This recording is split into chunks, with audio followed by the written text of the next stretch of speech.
think is the truth. Mr. President, having said this one, I also saluting my colleagues. I want to say something. Of course, you know the way I speak. While we are doing very well, please, we must be allowed to continue with that trend.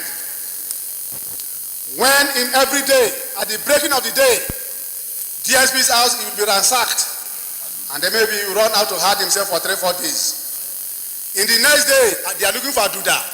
The next day, they are looking for our minority leader. The next day, they are looking for Abaribe. The next day, they are looking for this one. We are supporting the government. We are fighting corruption ourselves. And that is why today, I don't know how much you are paying me. My salary has been so slim down. I'm macheting. My tummy was bigger before. But we agree with you, even in starvation, we will stand by Nigeria. While we are doing that one, they should allow us to be focused. They should not harass us. We are not fighting any institution. Thank God there are former presiding officers here.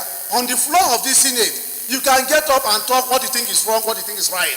You don't hold a meeting with any person to come and say you're good. You come out and say the way you see it.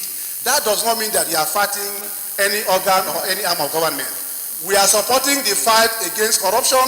We are standing by EFCC. Me, I'm standing by EFCC. We are not fighting them. The police should do their work very well before they keep on harassing. The other day that they harassed the chairman on appropriation, and then the story was everywhere. And it's so funny, sir. So I am thinking that since the chairman of the ruling party is here, sir, please help us and help me take this message back home. We are standing by the APC government. We are doing so because we are in the same vessel. If there is turbulence in the same vessel and you capsize, every person will drown. All Nigerians, either in PDP, in APC, or whatever political party, we are in the same vessel, being led by one captain, and the captain is the president. There is nothing we can do about it. He's the president of this country. He can't do anything. He can only say something is not being done rightly, but he's the president. So I believe that if we know that one, then please allow us to do our work the way it will be done. When those turbulences we are going through, as a captain of this flight, put you on the path of leadership.